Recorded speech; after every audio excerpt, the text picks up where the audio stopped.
बिस्मिल्लाहिर्रहमानिर्रहीम। आज हम एक्सरसाइज 1.3 का क्वेश्चन नंबर 11 जो है स्टार्ट कर लेते हैं। क्वेश्चन नंबर 11 क्या कहता है? Prove that in the following matrices commutative law of addition holds. आप ये साबित करें कि मंदरज झैल मैट्रिसेस में कम्यूटेटिव लॉ ऑफ एडिशन जो है वो होल्ड होती है। तो इससे पहले हम कम्यूटेटिव लॉ को डिस्कस कर लेते हैं कि कम्यूटेटिव लॉ क्या होता है। Commutative law with respect to addition, हमारे पास पहले मैं इसको रियल नंबर में डिस्कस कर लेता हूँ। कम्यूटेटिव प्रॉपर्टी का जब भी हम जिक्र सुन लें तो इसके लिए हमें दो नंबर की ज़रूरत पड़ेगी। यानी पहले मैं नंबर में डिस्कस कर रहा हूँ, इसके बाद जो है मैट्रिक्स में डिस्कस कर लेता हूँ। अगर हमारे पास इट सपोज दो नंबर्स है 5 और 7। अब इन दो नंबर्स को अगर हम एक खास फॉर्म में, एक खास शक्ल में लिख दें तो उस खास फॉर्म में लिखने को जो है नाम दिया है कम्यूटेटिव प्रॉपर्टी। किस फॉर्म में हम इसको लिखते हैं? देखिए ज़रा, 5 + 7 और इसी तरह 7 + 5। तो ये हमारे पास दो डिफरेंट यानी मेथड्स है, डिफरेंट फॉर्म है। लेकिन इसमें जो ब्यूटी है वो ये है कि लेफ्ट साइड से जो आंसर आता है और राइट साइड से जो आंसर आता है वो ज़रूर इक्वल हमारे पास सेम आएंगे। और इस फॉर्म में अगर हम दो नंबर्स को लिख दें तो इसको नाम दिया है कम्यूटेटिव प्रॉपर्टी। बीच में हमने एडिशन लिखा है तो इसको हम कहते हैं commutative property with respect to addition या commutative law with respect to addition. अब ये सिर्फ दो नहीं, इस तरह अगर हम 1/2 और 1/5 लिख दें, ये दो हमारे पास रियल नंबर्स हैं।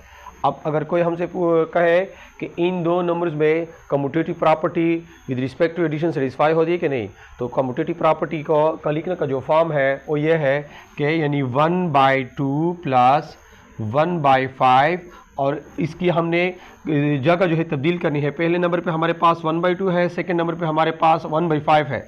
अब इनकी प्लेसेस चेंज करें, पहले 1/5 लिख दें और प्लस सेकंड नंबर पे 1/2 लिख दें। तो इस साइड से जो आंसर आता है और राइट साइड से जो आंसर आता है वो ज़रूर हमारे पास इक्वल आएंगे। और इस फॉर्म में अगर हम इन दो नंबर्स को लिख दें तो इसको नाम दिया है commutative property with respect to addition. और जितने भी नंबर्स हैं हमारे पास रियल नंबर्स है उसमें commutative property with respect to addition भी होल्ड होती है और इसी तरह commutative property with respect to multiplication भी होती है। लेट्स सपोज दैट 10 × 5 और 5 × 10, इन दो नंबर को अगर हम इस फॉर्म में लिख दें तो इसको हम कहते हैं commutative law with respect to multiplication. और हमारे पास commutative law with respect to subtraction भी नहीं है और विद रिस्पेक्ट टू डिवीजन भी नहीं है। अब हम मैट्रिसेस जो है, मैट्रिसेस में हम commutative law with respect to addition जो है इसको डिस्कस कर लेते हैं। Commutative law with respect to addition के लिए जब भी हम कम्यूटेटिव प्रॉपर्टी का नाम सुनेंगे तो इसके लिए हमें दो मैट्रिसेस की ज़रूरत होगी, क्योंकि अब हम मैट्रिसेस में इसको डिस्कस कर लेते हैं। तो लेट्स सपोज दैट मैंने दो matrices A B any two matrices. अब अगर हम किसी दो मैट्रिक्स में commutative law with respect to addition जो है इसको डिस्कस कर लेते हैं तो इसको हम किस फॉर्म में लिखेंगे? अगर इन दो मैट्रिक्स को हम एक खास फॉर्म में लिख दें तो उस खास फॉर्म में लिखने को नाम दिया है कम्यूटेटिव लॉ।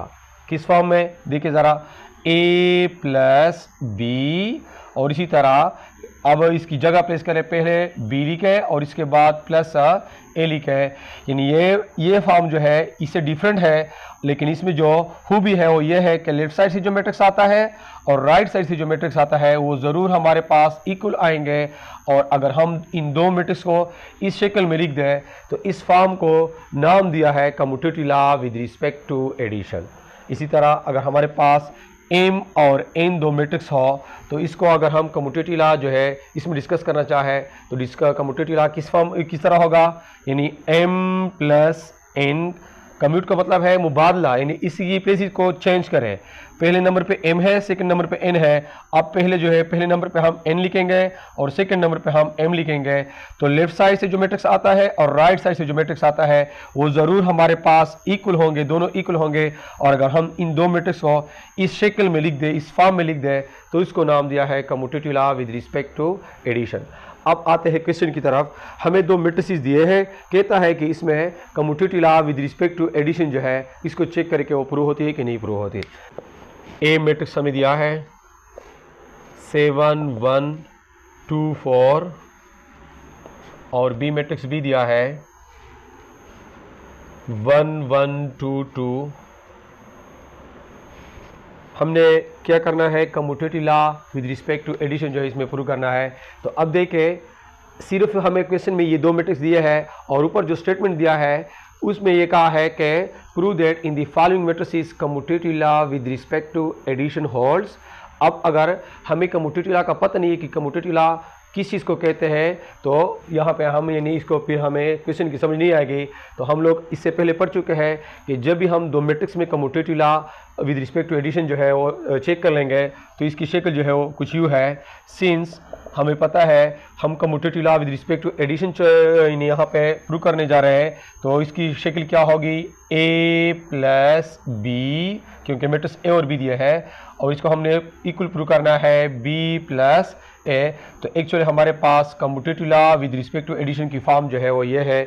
हमने इसको प्रूव करना है, लेफ्ट और राइट साइड को हमने इक्वल जो है प्रूव करना है। तो आते हैं, पहले हम लेफ्ट हैंड साइड लेते हैं। लेफ्ट हैंड साइड हमारा क्या है, a plus B which is equal to, अब a की जगह a मैट्रिक्स 7 1 2 4 प्लस की जगह प्लस और इसी तरह b मैट्रिक्स है 1 1 2 2।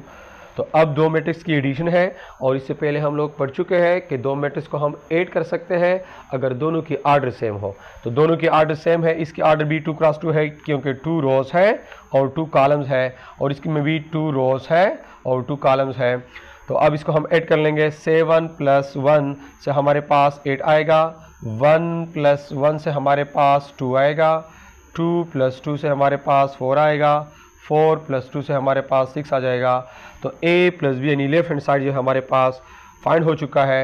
लेट्स सपोज दैट इसको मैंने इक्वेशन 1 से रिप्रेजेंट किया। अब आते हैं राइट हैंड साइड की तरफ।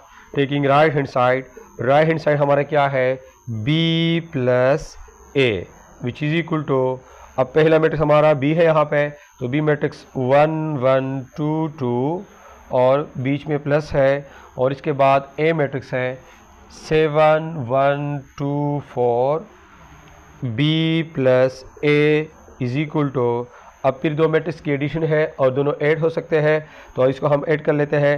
1 प्लस 7 से हमारे पास 8 आ जाएगा, 1 प्लस 1 से हमारे पास 2 आ जाएगा, 2 प्लस 2 से हमारे पास 4 आ जाएगा और 2 प्लस 4 से हमारे पास 6 आ जाएगा।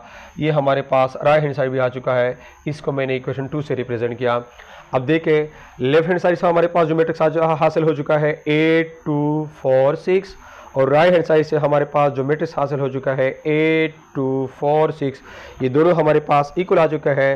तो इसका मतलब ये हुआ from equation 1 and 2 we get left hand side is equal to right hand side, और लेफ्ट हैंड साइड हमारा क्या है, a plus B which is equal to, ये इक्वल आ चुका है b प्लस एक है। इसका मतलब ये हुआ हैंस कम्यूटेटिव लॉ वेरीफाइड।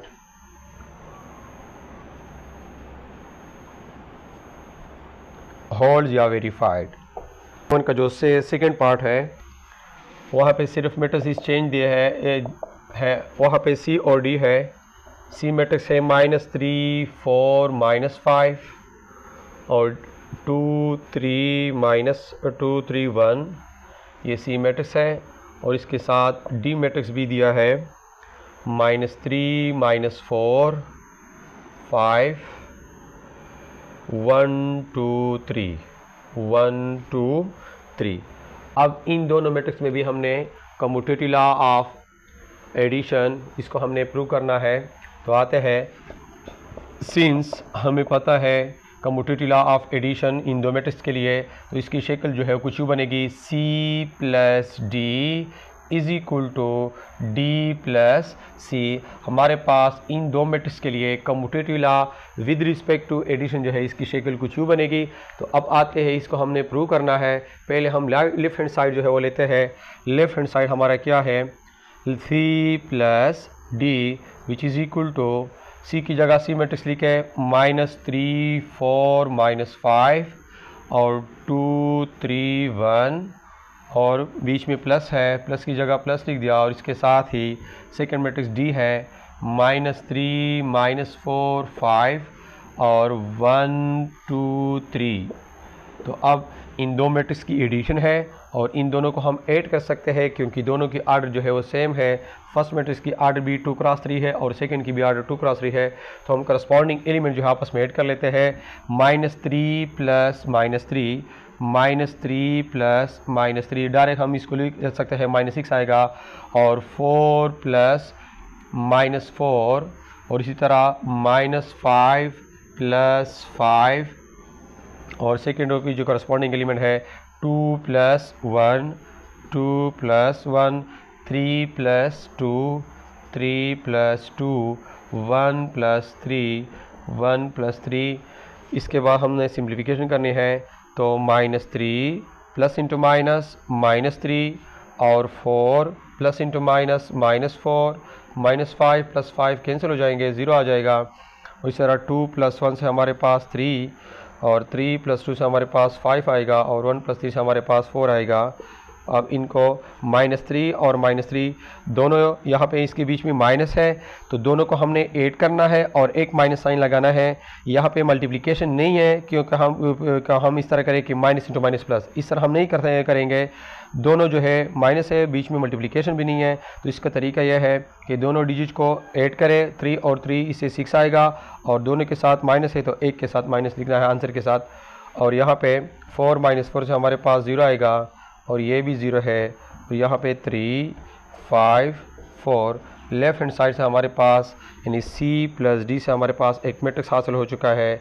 इसको मैंने लेट सपोज दैट स्टेरिक 1 से रिप्रेजेंट किया। राइट हैंड साइड लेते हैं। राइट हैंड साइड जो है हमारा D प्लस C है। अब पहले हम D मैट्रिक्स लिखेंगे। D मैट्रिक्स क्या है? -3 -4 5 1 2 3 और प्लस की जगह प्लस। इसके बाद C मैट्रिक्स है -3 4 -5 2 3 1।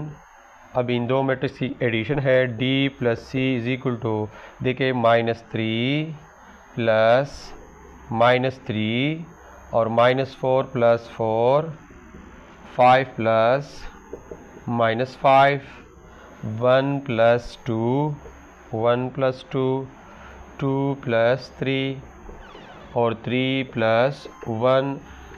तो इसको हम सिंप्लीफाई कर लेते हैं। D plus C is equal to -3 plus into minus -3 आएगा, -4 प्लस 4 कैंसिल हो जाएंगे, हमारे पास 0 आएगा और 5 प्लस इंटू माइनस -5 और इसके साथ 2 प्लस 1 से हमारे पास 3 3 प्लस 2 से 5 और 3 प्लस 1 से हमारे पास 4 आएगा। D plus C is equal to -3 -6 0 5 -5 cancel 0 3 5 4। हमारे पास राइट हैंड साइड भी आ चुका है, इसको मैंने स्टेरिक 2 से रिप्रेजेंट किया। लेफ्ट हैंड साइड से हमारे पास जो मैट्रिक्स हासिल हो चुका है -6 0 0 3 5 4 और राइट हैंड साइड से हमारे पास जो मैट्रिक्स हासिल हो चुका है -6 0 0 और 3 5 4। हमारे पास दोनों से जो है सेम मैट्रिक्स आ चुके हैं from equation asterisk 1 and asterisk 2 we get left hand side is equal to right hand side और लेफ्ट हैंड साइड हमारा क्या था? C प्लस D और ये बराबर आ गया है D प्लस C के। Hence commutative law verified with respect to addition.